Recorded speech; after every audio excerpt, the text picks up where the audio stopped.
Hi, I'm Tony Russo, and this is Brief Introduction, a bonus episode from Funeral Service Insider, the podcast, where we speak with experts about their expertise for short periods of time. In this kind of introductory series of interviews, we are speaking with the new members of the Kates-Boylston Advisory Board. And this afternoon, we are speaking with Kim Zavrotny, and she is a funeral director working in Maryland, but her contribution to this podcast and to the world, in addition to her service as a funeral director, is she runs the American side of the peer-to-peer network where funeral directors can help one another with the different mental stresses that come with the job. Kim's going to tell you about it. She's way better at it than I am. Before I let you go, I want to invite you to stay on after the credits for a quick note. But right now, here's Kim. So I met you at my very first conference, which was the Cana convention. I guess it was in August or September of 2022. And you and Mike Dixon were speaking at the conference about peer-to-peers. But before we get into all of that, can you please introduce yourself to everyone and tell them what you do and how you got to where you are? Sure. My name is Kim Zavrotny. I am a licensed funeral director in the state of Maryland, and I also serve as the U.S. Director for Funeral Professionals Peer Support. That is my volunteer job. My funeral director position is full-time here in Maryland. As far as how I got involved with peer support, it was actually in 2020 after everything had kind of gone awry in the country. And I had seen a post on Facebook from a former friend from mortuary school that had posted about peer support. So I decided just to hop on the call and see what it was all about. And it was a good forum, a good place to be, other people that know, what we're going through on a daily basis. And so I kind of stuck around. And then when they wanted to kind of get the United States involved, because it had started in Canada, Michael had approached me about, helping out in the States. So that's where we are. And here we are 5 years later and still involved. So. And now you have spoken before, though, even in the midst of this, you kind of made a small peer support culture in your own office and in your own operations. And I've heard you encourage people to do that. So can you talk a little bit about how you've kind of spread this into your own organization or the organization where you work? Sure. Obviously it has a lot to do with the higher ups at the funeral home I work at, the owner and the other manager thing.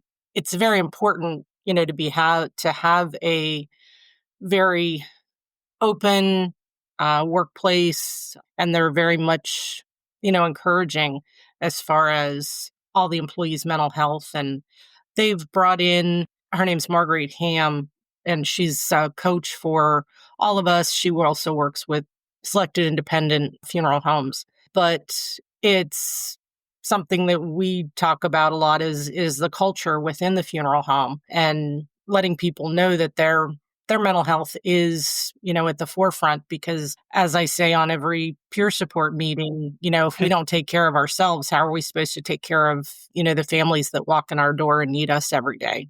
That is excellent. And so when you first got involved with peer-to-peer, what do you kind of see your responsibility as, in kind of running the U.S. division of things?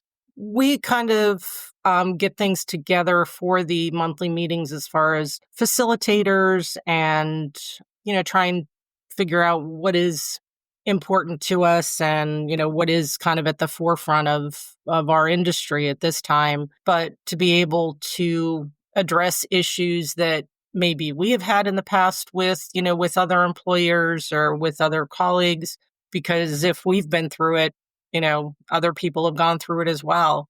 So just trying to get those things together, trying to get the word out as far as who we are and what we have to offer.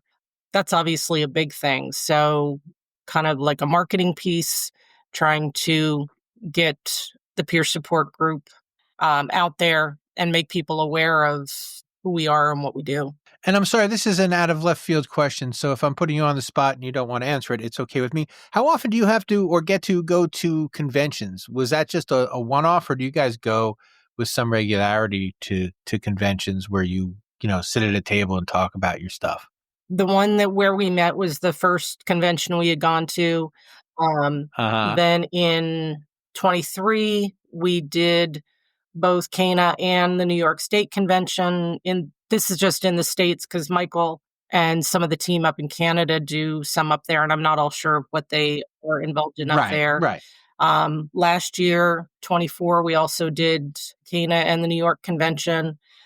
This year, we have applied to speak again, both at New York and Cana.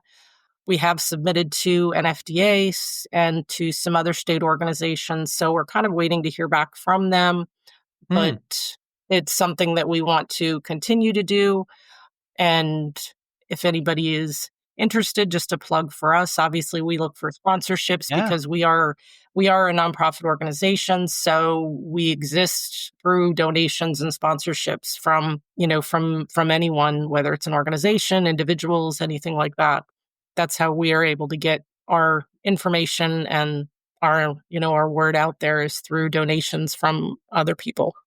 Very cool. And I'll make sure to put a link to all of that in the show notes. And now, so you were invited to be on our advisory board.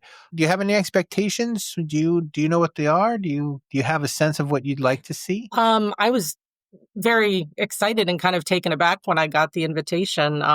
Kind of one of those things, how did somebody find out about me?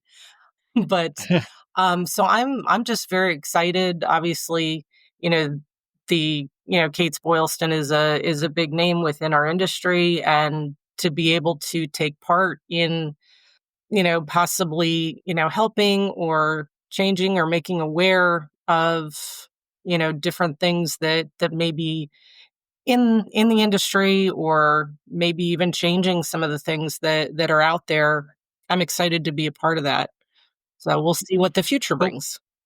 well, one of the things I'm excited to do is to have this kind of like a more open communication. Now, my email is public and anybody can email me at any time, but like a direct, like I'm going to look yous in the face and say, if there's anything that you think needs more coverage, you can send me an email. And if I can cover it, I will. And I'm looking forward to making that like more official. Like here is an official tip, or here's an official request from someone who has taken on the responsibility of kind of carrying what coverage looks like from, I mean, not just from Funeral Service Insider, but from all of our publications. If you had a magic wand, what would you? And I guess this is kind of a softball question, given your given your passions.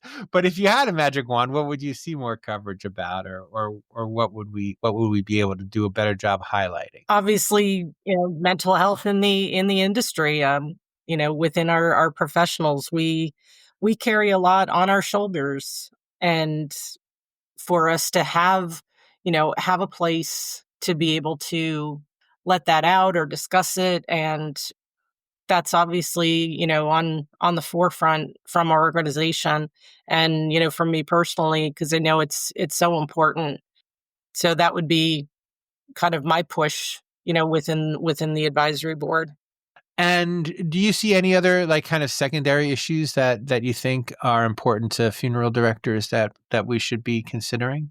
Oh, I mean, there's one of the big thing I think is the perception of the public on us. So many people think that we're just there to, try and take advantage of the public at a time when they're in need. And it's like, that's so far from the truth. Our hearts are there to help people, and to, guide them in the right direction and make sure they're making the right decisions for themselves. So we want to make sure that, the people that are in the industry are there for the right reason, because that's what our industry is all about, is helping other people. Yeah, and just for context, because this probably won't come out until late February or early March. But right now in Maryland, there's another scandal breaking, and we are both in Maryland, so it's really kind of top of Yes. mind. as we have this conversation. So, and that is all I have for you then, unless you have something else for me. Is there something I should have asked and didn't, or something you thought you'd get the opportunity to say, but I didn't provide it? I don't think so. I think that's good. Very cool. Well, we will talk to you again in February. Sounds good, Tony. Thank you so much. Brief Introduction has been a Kates-Boylston production. It was written and edited by me, Tony Russo. We would love to get some feedback from you. If you would like to leave a message, we will play it on the podcast or not. If you prefer we don't, just leave your message and say, don't play this. But you can leave the message at 732-746-0233, extension 709. That is 732-746-0233, extension 709. If you are listening on your computer and would like to subscribe on your phone and you have an iPhone, just take your phone out and find the Apple Podcast circle. It's purple. Just click on that, type Funeral Service Insider, will come up and you can hit follow. If you have an Android phone and are listening on, for instance, Spotify or some other music or podcast listener, same thing. Just punch our name in, Funeral Service Insider, and you will be able to subscribe there for free. And we will give you the updates as they come out. Finally, just real quick, at the end of the interview, I said to Kim that I would see her in February, forgetting that we were recording these well in advance. So this is coming out either at the end of February or in early March. So we've already met. The advisory board meeting went fantastic. And we will catch back up with you Friday with In Case You Missed It. Talk to you then.